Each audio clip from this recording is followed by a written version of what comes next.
What is up, though, Lions fans? It's your boy Motor City Don P, and we are back once again. It is the Motor City Cats on LNU. Look at us now, baby. You know what I'm saying? Look how Tron is living for the city. Uh, if you know, you know. Use the hashtag. Anyway, for sure, you see me, so that must mean one thing, two things, maybe even three things. But it's just that the Motor City Cats are back at it. We came to give you stats and not static. Whatever you do, make sure you keep your Lions news pragmatic. And we've got some things that we have to get into today. I've been on my video grind for the last couple of days, so you're going to start seeing a lot more content from me. One of the videos that I did yesterday was about Dan Jackson, but I did not upload it because it exploded. Somehow, like a whole minute of audio just got deleted. I don't know how that happened. I have zero idea how that happened because it's like minute one, we're cool. Minute two is gone. Minute 3 to minute 15 is all good. So I don't know what happened to minute two. But it is what it is. If I get around to it, I'll try to figure out what happened to the video and see if I can restore the audio. But if not, then I just won't put it out there, or I might cut it up or something. It is what it is. But we're going to get into some things today. We're going to be talking about one of the most replaceable players, apparently. Some people think it's ridiculous. Some people think that it is warranted. I will let you guys know my opinion when we get started. Also, talking about the new videos, if you haven't seen them, or if you have seen them, what do y'all think about the new thumbnails, bro? I mean, you know what I'm saying? I've been in my thumbnail bag a little bit, been in the lab, you know what I'm saying, cooking it up, you know what I'm saying, doing my thumbnail thing. What y'all think? Let me know. Let me know in the comments below, or I should say to I guess it's to my right. Or to my left, it's a mirror. I don't know. Anyway, it's on the side over there. You know where the chat is. Let me say what up, though, to Tactical Sport. What up, though? He says, I know a player that should be on the block. Guess or care to guess his name. I don't have to guess. It's going to be Broderick Martin for you. It's always going to be Broderick Martin for you, Tactical, until Broderick Martin's off the team. What up, though, Lisa De Lorenzo? What up, though, Mr. Detroit City. Mr.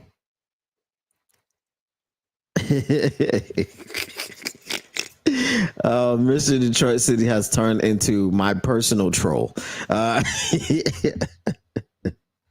He has turned into my personal troll. It's funny. It's funny. We don't agree on JMO, and now that's what it is. All right. Let's go ahead and get into what we have today. Let me pull this up here. Give me 1 second. I have to find where I put it because I know I put it somewhere. All right. So as you saw, the thumbnail said, "Is he on the block?" And it is a picture of Levi Onwuzurike. So it is an article from, where is this from? It's from Sideline Report. And whenever you see Sideline Report, it is by Brad Berryman. He does a great job. So if you're not into Sideline, if you haven't heard of Sideline before, go ahead, give him a check him out. But obviously after the show. All right. So it says, after the draft, NFL teams can target roster holes that need to be filled and assess where a surplus in other spots might be helpful to filling these voids. There is sometimes a path to parting with a player if they are falling down the pecking order at their position, but even that often comes down to the right timing. Okay, now, so if we're basing this on that, if we're basing this on falling down the pecking order, I don't think that Levi Onwuzurike is doing that, and the reason is obvious. Because who is there in the defensive end room that is new? I mean, we got one guy. He was drafted in the 6th round. But other than that, I don't see where Levi Onwuzurike is falling down any pecking order. The order of the pecking hasn't changed. So you infuse some new talent in there. You get some more bodies, some more pieces in the room.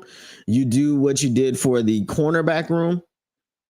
Maybe Levi is falling down the pecking order. But as the current pecking order is, he's still pecking where he was pecking at last season. Okay? All right. So after a 2024 season that saw their defense be riddled by injuries, the Detroit Lions are likely to hold on to whatever depth they can across the roster. Draft picks may create questions about some veterans, even those who were just signed in March. But that doesn't mean those players will be shopped on the trade market or eventually cut. Sterling, I think is G. It's XIE. I don't want to pronounce his name incorrectly, but that's what I'm going with. So Sterling G of Pro Football Network has named one trade or cut candidate for each NFL team with a broader premise that said player is or could become expendable. Right? We're talking about the Expendables. If you don't know the Expendables, shame on you. All right. Analyst offers unbelievably ridiculous expendable player for the Lions. So he says it's unbelievably ridiculous. Let's see if it's unbelievably ridiculous. For the Lions, G went with defensive tackle Levi Onwuzurike. Go ahead and read that again so it can sink in. Okay, I'll read it again. Let's let it sink in. For the Lions, G went with defensive tackle Levi Onwuzurike. Y'all know how I feel about Levi. I don't know that this is absolutely ridiculous or unbelievably ridiculous or incredibly ridiculous or extremely ridiculous. Any adjective or adverb that you want to use to describe this. I don't know if it's warranted. Anyway. So it says, although edge rusher might loom as a bigger need, the Detroit Lions now have plenty of beef on the interior of the defensive line. First round defensive tackle Tyleik Williams profiles as a plug-and-play option from day one. DJ Reader and Roy Lopez are reliable veteran run stuffers as well, while big edge rusher like Broderick Martin Tactical Sport is, I know you about to crash out. Okay. While big edge rushers like Broderick Martin and Josh Pascal can kick inside on passing downs. Okay. So here's my problem with PFF. PFF is wildly inconsistent. They're wildly inconsistent. How in any assessment that you make. Okay. And I see how this becomes unbelievably ridiculous. This because you are counting on Broderick Martin to do something. Okay. We hope that Broderick Martin can do something because we don't want the pick to be a wasted pick. But listing him currently as Broderick Martin, the Broderick Martin that we know, listing him as a reason why you're going to cut anybody on the team is wild. Like listing Broderick Martin. Broderick Martin, the man of no stats. And again, I'm not attacking the player. Okay. I don't want people to think that I'm up here attacking the player. And because, anytime you say something, then someone jumps on it like, oh, you couldn't do any better.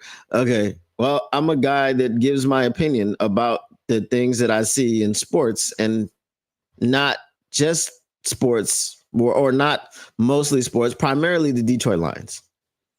Okay. So when I see a roster move or something that goes with the team and it's a head scratcher to me, because it's my opinion. You may have given the draft an F. You may have given the draft an A. You may have given it some letter in between those two. And I also gave it some letter in between those two. My letter might be higher than yours. My letter might be lower than yours. But it's my letter. It's my opinion. Okay. So Broderick Martin has not shown us anything so far. Brad Holmes pretty much said at the owners' meetings it's time for him to poop or get off the pot. So a guy that has shown us nothing so far, and the guy who the GM that drafted him said it's time for him to poop or get off the pot. This is the guy that you're telling me that we can afford to cut anybody for. This is the guy that you're telling me is making anyone expendable. Well, that, sir, is crazy. So I get it. I understand it. All right. And then, I mean, they're higher on Josh Pascal than I am. I'm not high on Josh Pascal at all. If you're talking about Josh Pascal kicking down to the inside, okay, cool. Not an issue, right? And that's what he said. All right, so he goes on to say the only question is the recovery timeline from Aleem McNeil, as the Lions may not want to leave themselves shorthanded on the interior if McNeil is expected to miss most of 2025. However, if Onwuzurike fails to impress in the preseason, the Lions might be better served getting a day 3 pick in return instead of cutting him. Okay, so here's what I'll say. From his aspect, we know that Levi Onwuzurike plays inside and outside. So if Pascal is not available, you're going to have Levi on the outside. If Pascal is available, then Levi is going to be playing on the inside.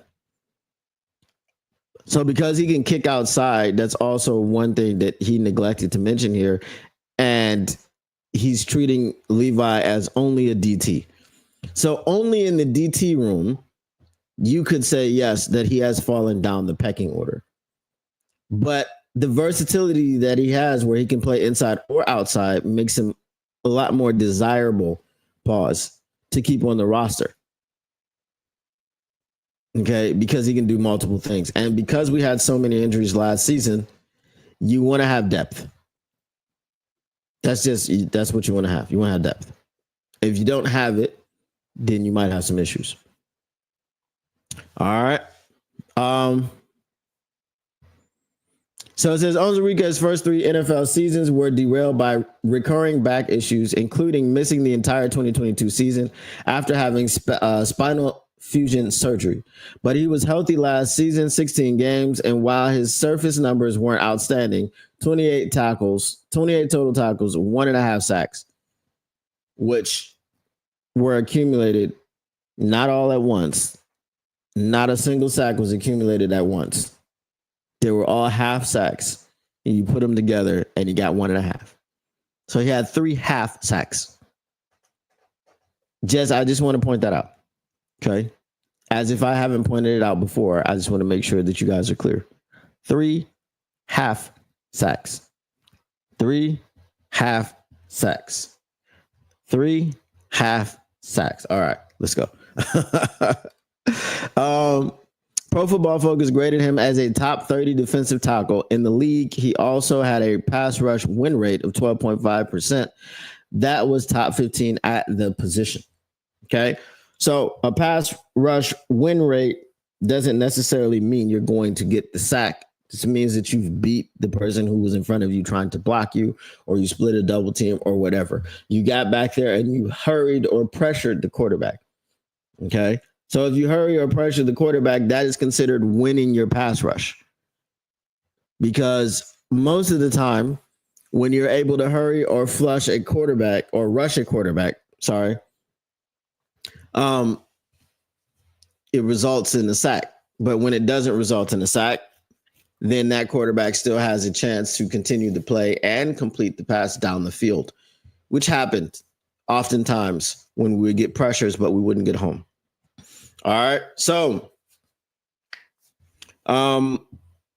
it says Onwuzurike also showed some versatility last season with 168 snaps at left end per PFF to help the Lions cover a notable edge rusher void. Okay. So now you've said this, you work at PFF, you should know this. So just looking at him as a defensive tackle doesn't really do him all the justice, because he has the ability, as I said before, to kick outside and to rush the passer.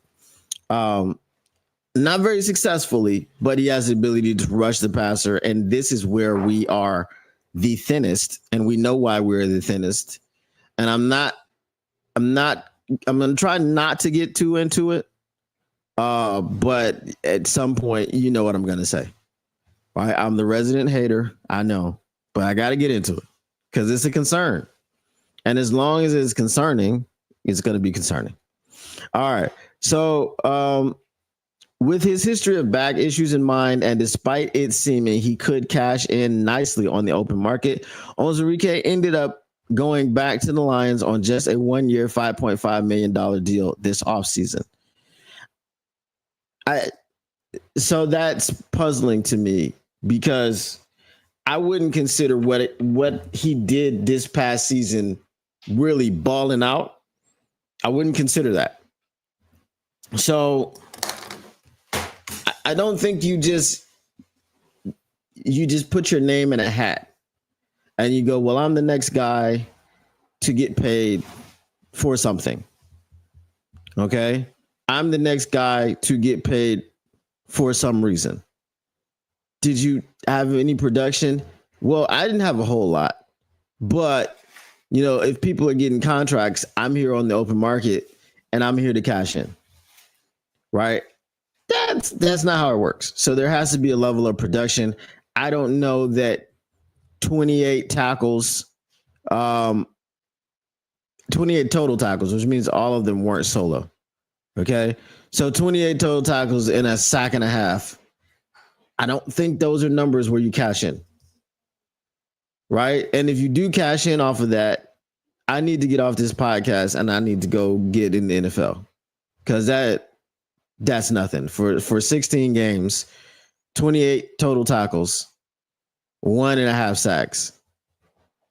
And you played defensive tackle and you played defensive end. So if they're saying that this person is going to cash in, I have no idea how that's going to happen. But anyway, let's continue. So naming Onwuzurike as the most expendable Lions player is one thing, but G extended the ridiculousness by mentioning Broderick Martin and Josh Pascal as if they're notable entities to the Lions defensive line. Okay, so this is where we're going to do the whole kumbaya thing. This is where we are going to sit together and we're going to sit around in a circle and we're going to put a peace pipe in the middle and you're just going to pass it around. Because that is the thing that made it ridiculous to me. Most notably, Broderick Martin. Okay? Most notably, Broderick Martin because of what I said earlier. Okay? Josh Pascal, again, I am not high on Josh Pascal. The Detroit Lions are high on Josh Pascal. Josh Pascal, I don't believe is supposed to play outside as much as he does. I think that was a necessity thing. I don't think that that's where they want him because he's not effective there. Right? He can set an edge and he's good against the run, but he gives you virtually nothing in the pass rush. He had 1 sack the entire season. So he doesn't give you much. Like he didn't even have 1.5 like Levi Onwuzurike did. He had 1 sack. Right. And in the Buffalo game, if you go back and you watch the Buffalo game, he missed a ton of tackles in the backfield. Right.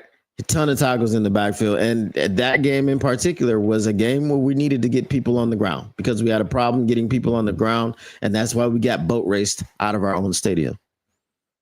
So if you're looking at Josh Pascal as someone who is more than just depth, then I think you're fooling yourself. If you're looking at Josh Pascal as someone who is going to give you anything that would be considered formidable, right? Anything that's a lot of value, and you're like, okay, no, we can just plug and play Josh Pascal and we're fine again. 15-2 is great. Josh Pascal on a team that was 15-2 and we had all the injuries and all these things. We're gonna talk about that. Okay. But we have to be able to look at, what is it? The sum of the total parts or whatever. We kind of overachieved. All right. So Martin has played all of 5 NFL regular season games and 53 defensive snaps, while Pascal has missed 3 times more games, 15, than he has sacks, 5, over 3 seasons. Calling the 330-pound Martin a big edge rusher adds an indescribably odd layer to the analysis. Did he call him a big edge rusher? Hold on. I missed that part. I skipped over that part. Oh, yes. While big edge rushers like Broderick Martin and Josh Pascal. See, again, when did Broderick Martin become an edge rusher? Big or small? Fast or slow? Fat or skinny? When did he become an edge rusher? This is my problem with PFF, bro. This is my problem with PFF. PFF is supposed to be this all-knowing arm of whatever. This knowledgeable, just so full of knowledge, so full of it's a wealth of knowledge. The well is full, it's not dry, but they don't know what they're talking about a lot of the time. A lot of the time they have no idea what they're talking about. Broderick Martin is a big edge rusher now. Okay. So this is why I got you. Now I understand. See, I didn't understand this before. Right? When we were talking about the edge rushers and Brad Holmes like, what are you talking about? What are you talking about? I got an edge rusher. Not only do we have Aiden Hutchinson, but we got big edge rusher, Broderick Martin, and big edge rusher, Josh Pascal. And both of them are very effective. They are equally effective. You can literally interchange them, swap them out, and they're just going to give you the same wonderful level of production off of the edge, sacking quarterbacks like it was never in style. All right, not like it's going out of style, like it was never in style. That's how they sacked the quarterback. All right. Hypothetically, the Lions could trade or even cut Onwuzurike if he fails to impress in the preseason. But if they do, I've got an oceanfront cabin in Arizona to sell you. Right? That's again. Okay. So after reading this entire thing, I don't think, let me get to y'all comments. Because I know y'all got them. Where's my camera at? Let's get back to my camera. After reading this whole thing, I think more so what he said was ridiculous. I don't think the cutting Levi Onwuzurike was the ridiculous thing. All right. It's a lot going on. Let me see if I can get comments. What up, though, Salty Pork Chops? What up, though, John F. and Lord? Let's see. What up, though, C. Henry?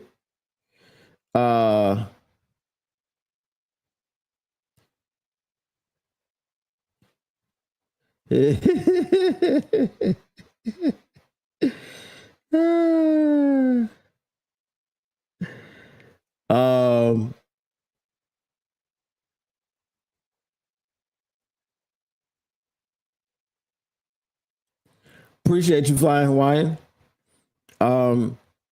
He says, I don't think one way or another about anyone's thumbnails unless it smacks of clickbait, but I love your background. I appreciate that. Joe Gorney says, what's going on with Z Smith? Not too much right now. I think they're kind of waiting out for training camp to see what happens. Why would we trade Levi? We already don't have a pass rush. Well, I don't know what he offers to the pass rush. but cutting him doesn't help you. Trading him. So here's the thing, right? The trading part of what he said at the end, right? I've got a beachfront property in Arizona that I like to sell you. Yes, because that's wild. If he doesn't perform in the preseason, if he doesn't live up to expectations in the preseason, let's just trade for him. Whereas I guess the only thing is you'd have to hope that a team falls in love with him and they're just like, oh, we'll give you a 7th round pick because you're going to cut him anyway. Right. So why would we give you of anything of any value? You know what I'm saying? So it's just kind of wild. Um, Lisa says they could cut Broderick Martin. It's possible. It might happen. It might happen. All right. So it's pronounced she. Uh, Broderick Martin is good holding down the bench in a windstorm. Hey, that's that is what it is.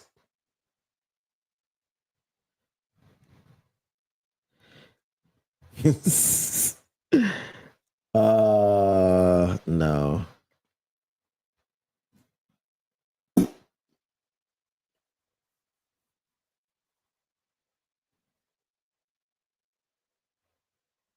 Mm.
All right, can you hear me now?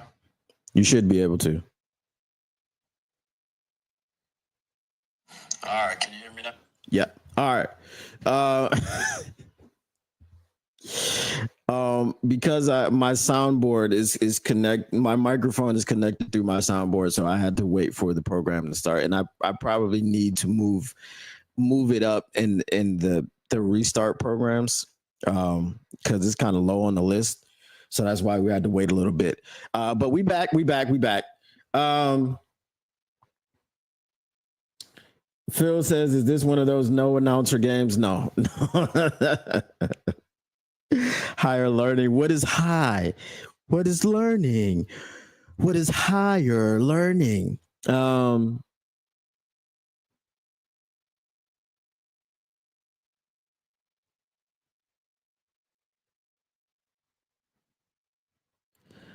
all right.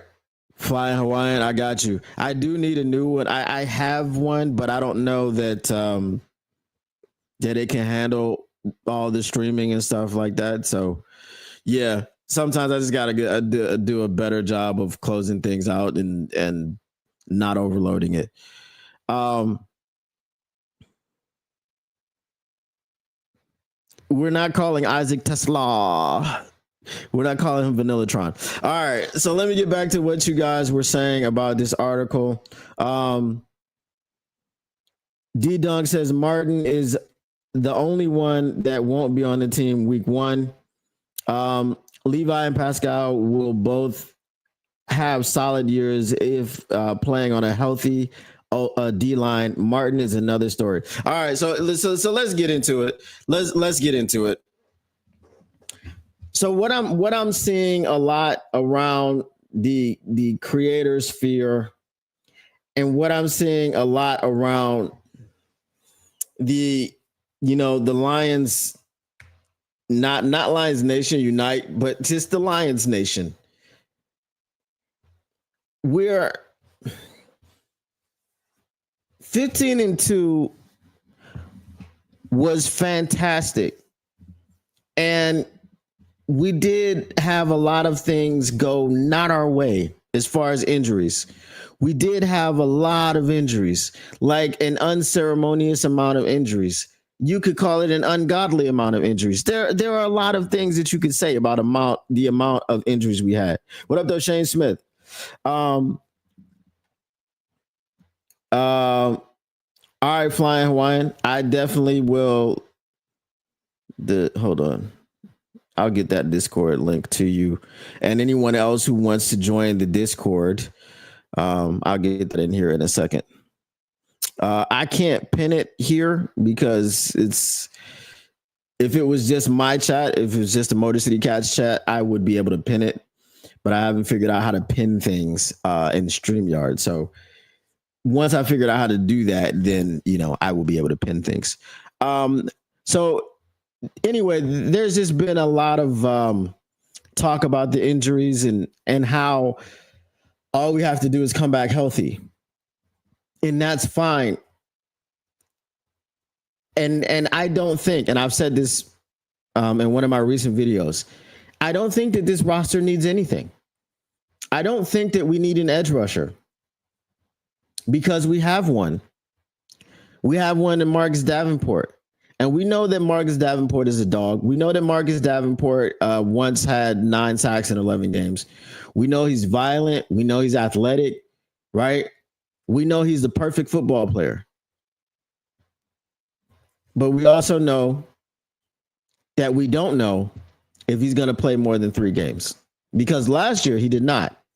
Last year he played 1 game and a quarter. And then he went out versus the Arizona Cardinals. He played the first game. He went out at the end of that first game with a groin injury. He missed the second game entirely. He comes back in the third game. He plays a quarter and he gets injured for the rest of the season. So this is the thing. And it's not we don't need a dynamic edge rusher. We don't need a what would you call it? An elite edge rusher on the other side of Hutchinson. We don't need any of these things. We just need a guy who's competent.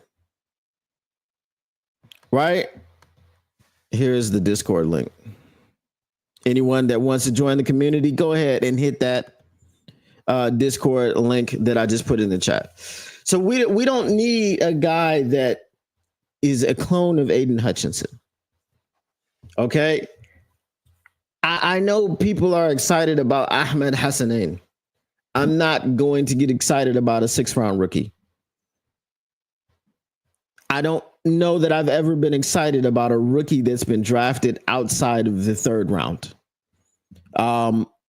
Amon-Ra St. Brown was puzzling as far as why he got drafted in the 4th round. Because when you looked at his tape, you were like, oh, this dude's a dog. Why did he get drafted in the 4th round? 4th round is as far as I've gone ever. Like, I've never been like, oh, this dude that we got in the 5th round, bruh, y'all don't know. Sleeper steal of the draft. I've never done that. I'm not going to do that. Right? Because I'm going to tell you, unless this dude was he was a surefire 1st round pick like Shedeur Sanders. Okay. That's just an example. That's the first thing that comes to mind. No, I didn't want to draft Shedeur Sanders. So let's not do that. Okay. I wasn't saying, hey, draft Shedeur Sanders and replace Jerry. I didn't say that. I wasn't doing that. Okay. But Shedeur Sanders was widely the 2nd quarterback picked in the draft. They thought that the Cleveland Browns were going to select him with the number 2 overall pick, and they wound up selecting him in the 5th round. Okay. So now the Cleveland Browns can be excited because you got what you would debate. You could debate if Shedeur Sanders was a 1st round talent, but you're not going to say that he was a 5th round talent. We all know that there were some things that went on behind the scenes, whether it was because they hate his father, whatever the case may be. Make sure y'all smash that like button, right? Just to, get on the sidetrack. But whatever the case may be, I don't think that most of what you saw with Shedeur Sanders falling was football related. I'm not saying he's going to be an all-star. I'm not saying he's going to be a Hall of Famer. None of that stuff. But what I'm telling you is that stuff was not football related. Okay. So when we look at needing pass rush, maybe Ahmed Hassanein will give you some of the production that he gave you at Boise State. But the likely answer is no, because he's still raw. He's only been he got to America in 2018. He's only been playing football for like 5-6 years. Is he Ziggy Ansah? That's the question that you have to ask yourself. If he's Ziggy Ansah, we're good. And I think Ziggy Ansah had like 9 sacks his rookie season, right? He just exploded onto the scene. I think he only played football at BYU for like a couple of years, right? Came from Nigeria, didn't know anything about football, had to teach him the game of football. If he has that type of impact, then that's fine. But it's the same situation with Marcus Davenport. If he stays healthy for the entire season, we are good. If a 6th round rookie can come in and be Ziggy Ansah 2.0, we are good. But what is the likelihood of someone being Ziggy Ansah 2.0? What is the likelihood of him even being a James Houston? Where James Houston hit the scene and had 8 sacks in 7 games. What is the likelihood of that? Right? And then some people that want to poo-poo James Houston would be like, oh, well, he had 5 sacks against the Jaguars. Okay, Hutch had 4.5 sacks against the Buccaneers. Right? Playing against a backup tackle. Do we want to say that Hutch is trash because of this? No. So this is a lot of what I'm saying. We're assuming health, and we are assuming that we're just going to be right back where we were.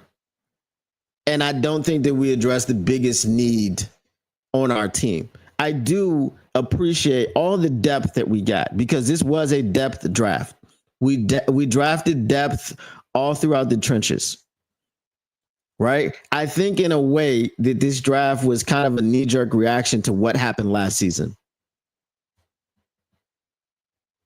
And then that's why you can debate, well, should we have drafted anybody in the first round anyway? Should we have just traded back and collected more picks so that we could get more top, high end quality depth? Okay. Does Tyleik Williams make you better on the defensive line? Yes, he does. Right? My only worry, my only concern with anything this season, I'm not worried about the Packers and the Bears.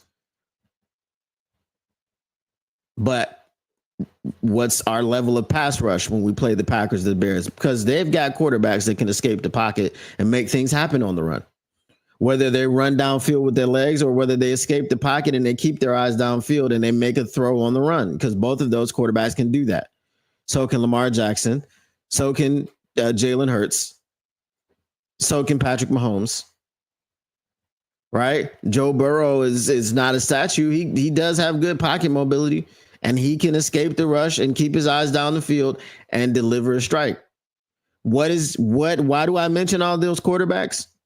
Because we're going to find out, what's today, Cinco de Mayo?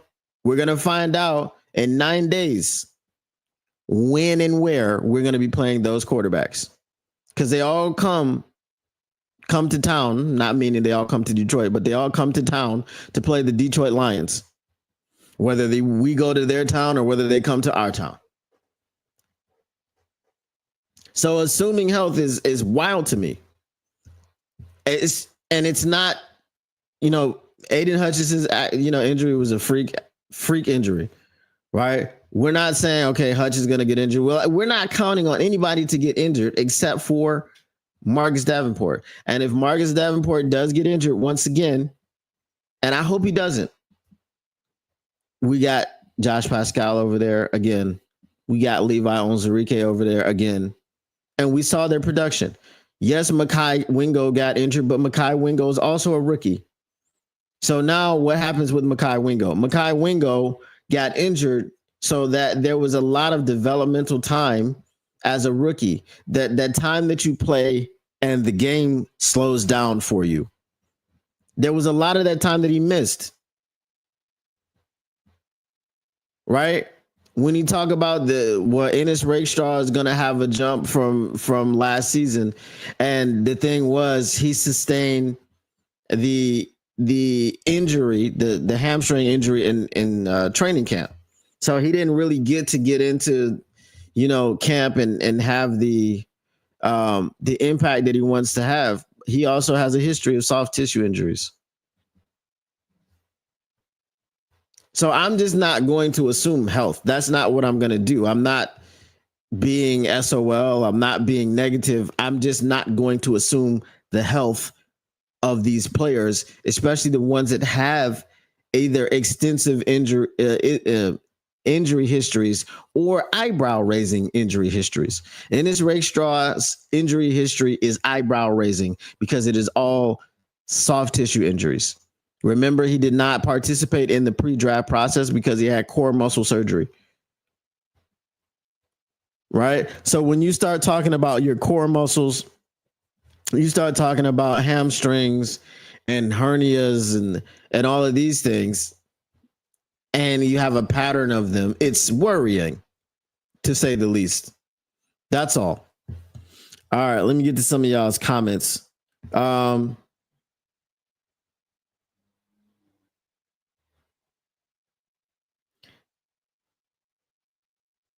I believe Brad knows a million times more than we do. Yes, he does, for sure. I'm just a guy that gives my opinion, and I wear a hat. It's a nice hat, 75th edition. All right. All right, J Rod. We'll catch you next time. What up to Anthony Fitzpatrick?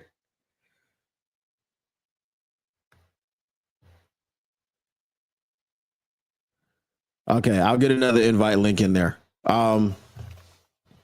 So like, what do you guys think about assuming health and all of these things? Do you think I'm right? Do you have a problem with what I said? Let me know. Let me get this link in there in the chat for you guys. 1 second, people. Let's see. Let's see. Do. All right.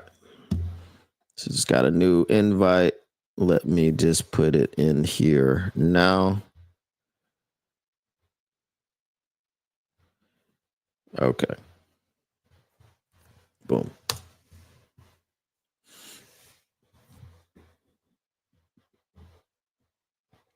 All right, so the new invite link is in there. I just made it now, so it should be working. So again, anybody who is not in the Discord who wants to join the Motor City Cats Discord, please do by clicking on that link. So I mean, again, like I said, and I'll reiterate it because I don't want people to think that I'm hating on Brad Holmes or anything of this nature. I love the Lions roster. I think we have one of the best rosters in the National Football League. I would say it's top 3, right? Who would you say has a better roster? You could argue the Baltimore Ravens. You could argue the Philadelphia Eagles. But do you think that there's another contender in there that you would throw in and say, hey, well, they have a better roster than the Detroit Lions? Right? Our secondary is awesome, right? But you'll see the stat that, okay, well, it was one of the worst. Our defense was one of the worst against the pass.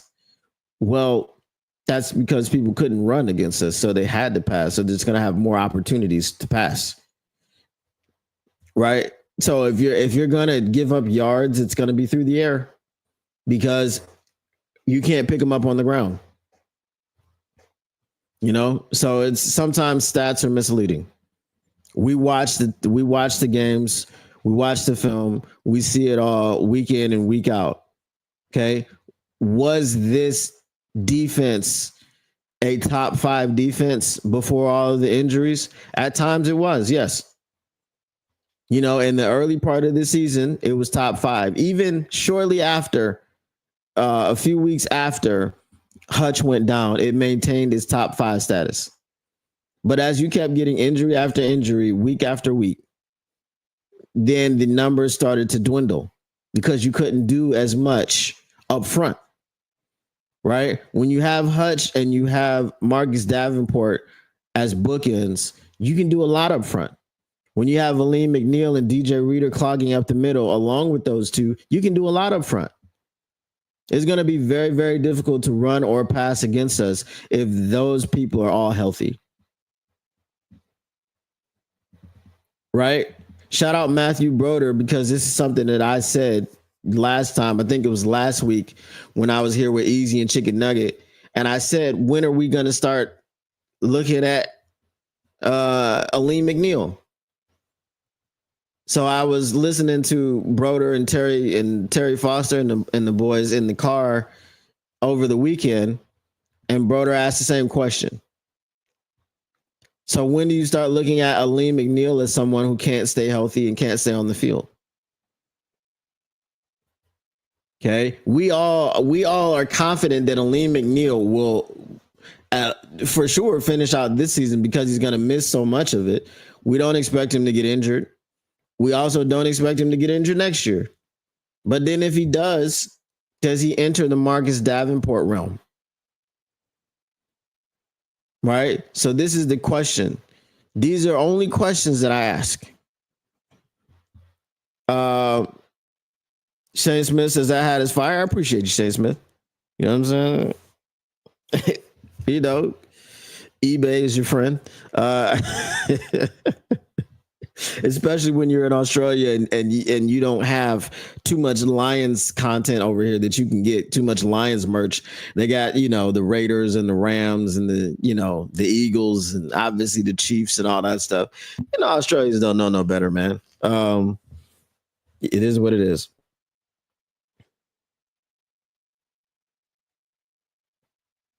Flying Hawaiian says that worked. Thanks. Let me know when you want to start. Got you. I got you. Just send me a DM on there, and then I'll get to you after the show.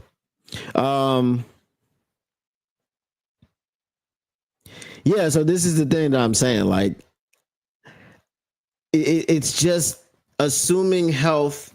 I don't know that you can say, well, we are a top whatever in the league, but we're just going to come back and everybody's going to be healthy. And there's going to be some growing pains and some learning curves in there because we don't know. We hope Roy Lopez is going to just come in and fit seamlessly.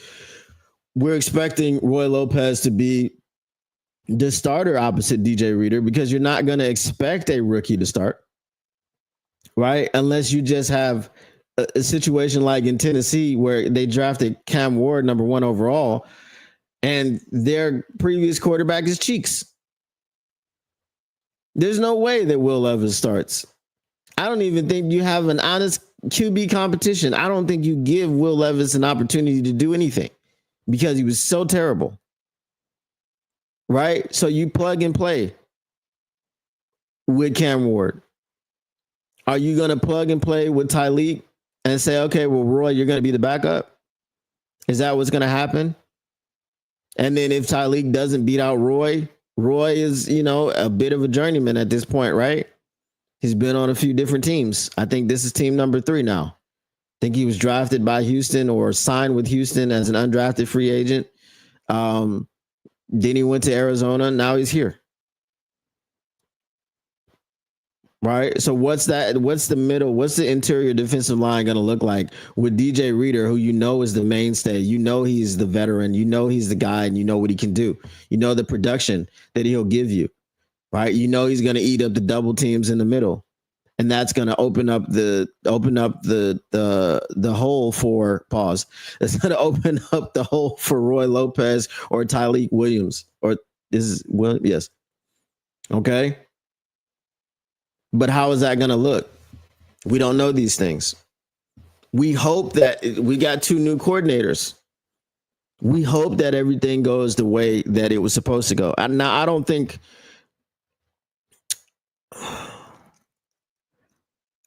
I don't think in particular either one of the coordinators is really a step back.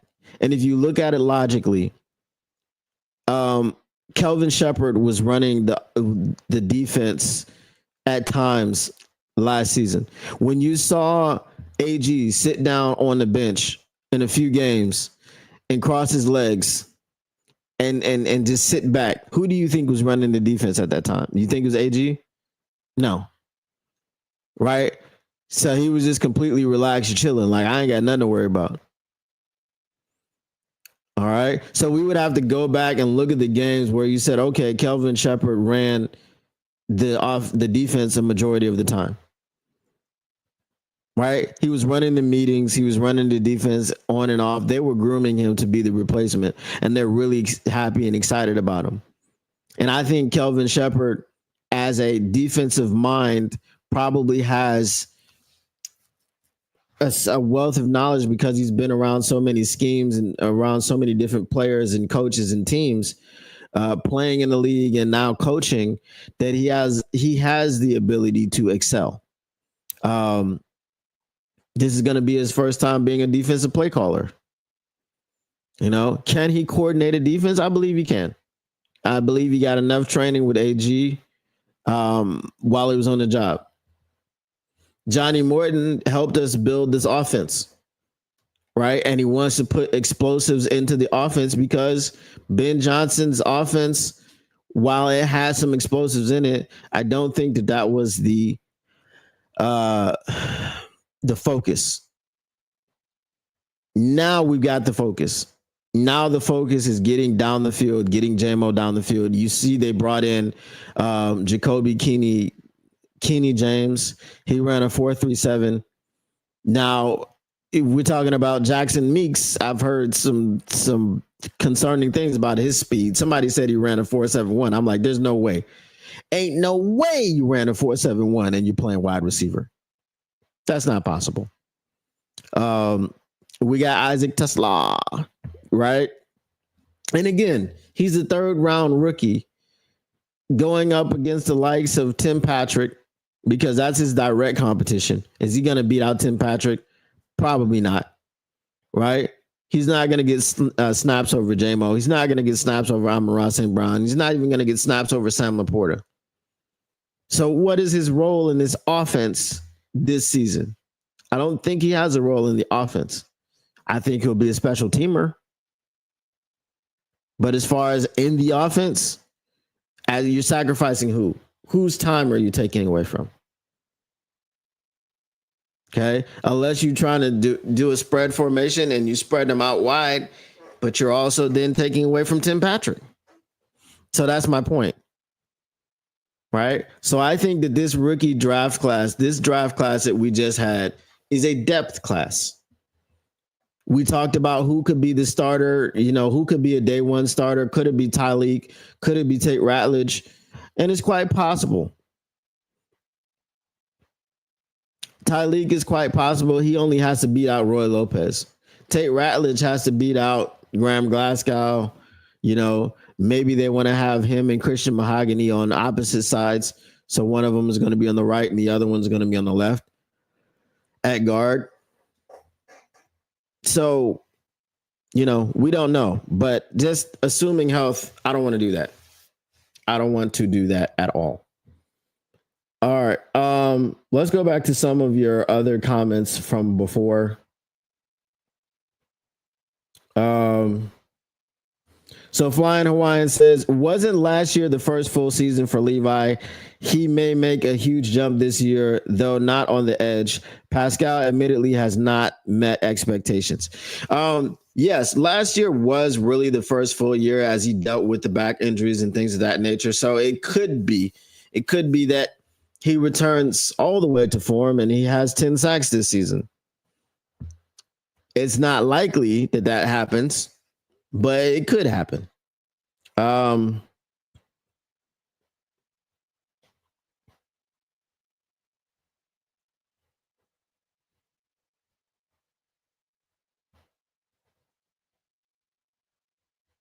Let's see. Justin Chase says, not saying he will get replaced, but he is one of the more replaceable players for sure when we're talking about Levi Onwuzurike. Again, not to harp on it too much, but like Flying Hawaiian did say, yes, it was his first full season. But I wasn't like excited. You know what I'm saying? I wasn't so excited, watching him play. I wasn't like, I didn't get the feeling that he was going to dominate and he was just going to be that dude. You know what I'm saying? But as far as saying that Broderick Martin is a big edge rusher, that does not make sense. But more importantly, okay, it just doesn't make any sense at all. All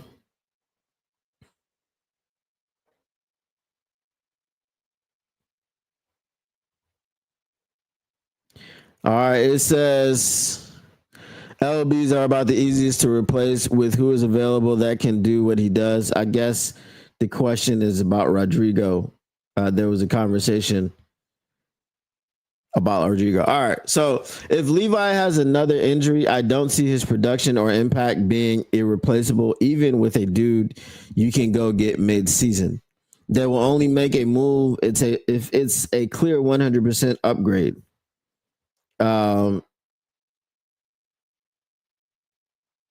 So I could agree with both of those things that you said there.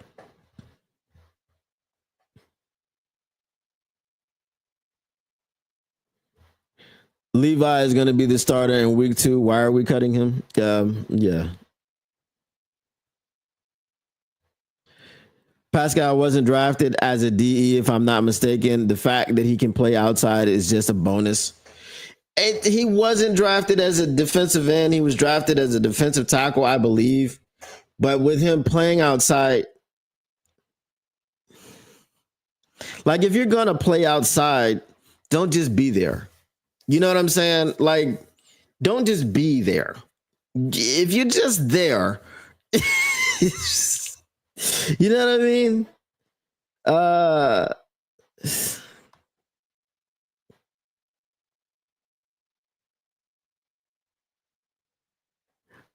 So yeah. I'm not saying that salty pork chops. I'm not saying that at all. So anyway, guys, I'm gonna go ahead and Shamar Moore is not getting suspended. They are suspending him just to shut the NCAA up. Michigan is suspending Shamar Moore. It's an internal suspension, so it doesn't matter. And as an internal suspension, you can choose the games that you want to choose. Now, they're probably going to just do the first 2 weeks of the season. And obviously, we got to play Oklahoma, which is a big one. So, it is what it is. It's the first step. The first step to admitting you have a problem.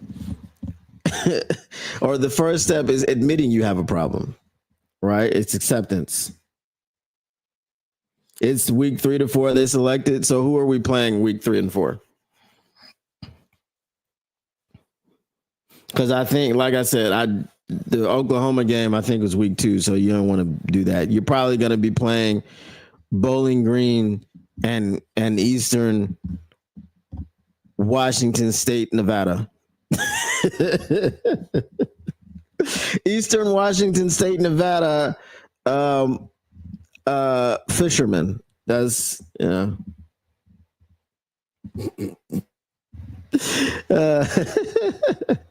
boy, I tell you, y'all people down there, boy, I tell you. He said, who cares? It's a loss. So when is, hold on, let's see. Let me look at my calendar quickly.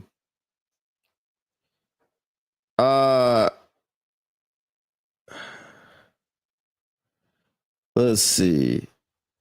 I want to see when the 14th is.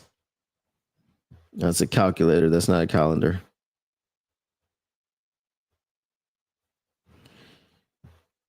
All right. So the 14th is a Wednesday. So I won't be on to talk about the schedule reveal here, but I will be talking about it on my channel, as it is a Wednesday. Unless they want to do like a special show here, I'm not sure. But y'all can join me on the Motor City Cats. If you guys have not subscribed, go ahead and subscribe to the Motor City Cats. If you haven't joined the Discord and you would like to, I'll put it back in the chat right there, right now. I'm going to go ahead and head on out. I got a lot of things that I got to get done today. So please smash that like button, share. If you have not subscribed to the Motor City Cats podcast, please go on over there and subscribe. We are trying to race back to 1,000 subscribers. I had 1,000 subscribers somewhere else before. It was actually closer to 1,500, but I'm trying to get back there. From based off of just getting it out the mud. You know what I mean?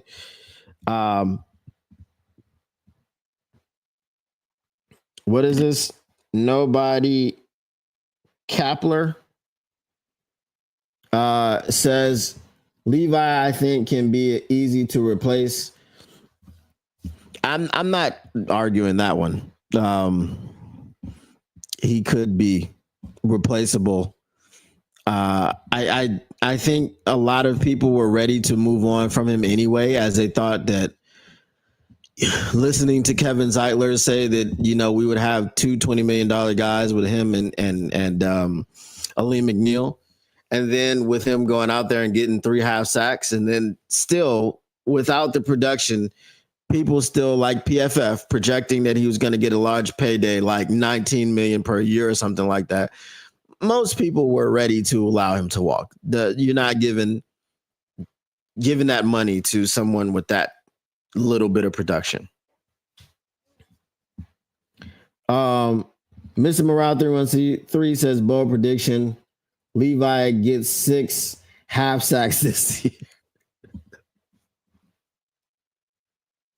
He doesn't do full sacks, just half ones. Right? So he gets 6 half. That's gonna give him 3.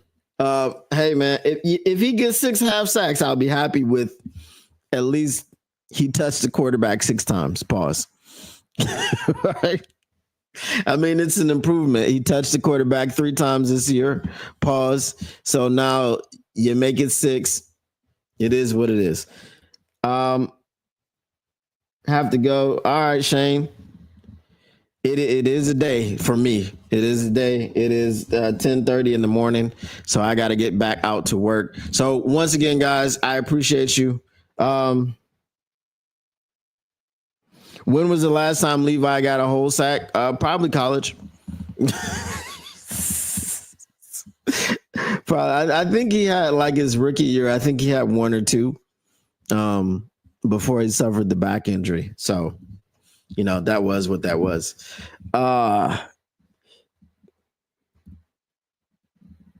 Yeah.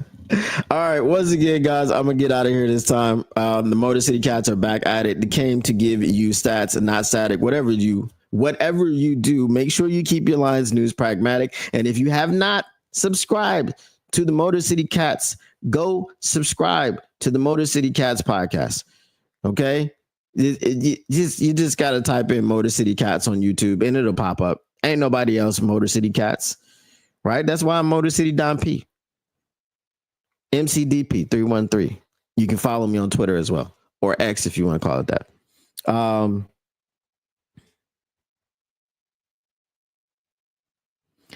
Lion, I know he's an interior, he's not a DE, but he does play both. Right? So when you're able, that's why I'm saying when you're able to kick to the outside and they're doing that as okay, this is part of your versatility because you can play outside, you can play inside. You can bull rush from the interior and you can bull rush from the exterior. You gotta get sacks. Otherwise, just don't play them. Right? Like Broderick Martin. I'm sure he could try to bull rush someone from the outside, but you're not going to play him over there. You just won't. So it's the same thing with Levi, but they play him more out of necessity. I don't think that they're ever like, "Ooh, we got to have Levi and Hutch on the field together. That would just make us formidable." I don't think they're ever going to say that.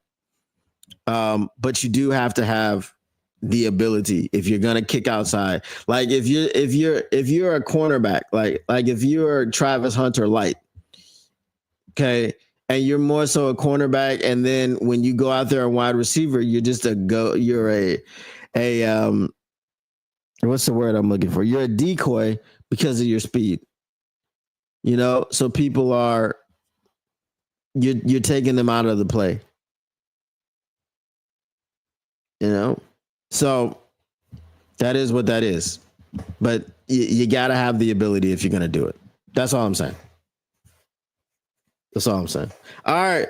I'm going to go ahead and get out of here, man. For the third time, I appreciate y'all wanting to talk, man. Like I said, you can continue the conversation in the Discord. I got to get better at being on there. I just got so much stuff going on, man. There's so many things that I got to do. I'm a very, very busy person. But anyway, once again, Motor City Cats back at it. Came to give you stats, not static. Whatever you do, make sure you keep your Lions news pragmatic. And go ahead over there to Motor City Cats on YouTube and subscribe to the channel. I want all you people that are watching. We got 90 people watching right now. So before you get out of here, leave the chat, smash the like button. Smash the like button and then go over to Motor City Cats if you are not a subscriber and make sure that you become a subscriber today. All right. I appreciate y'all once again, and we are out of here. Peace.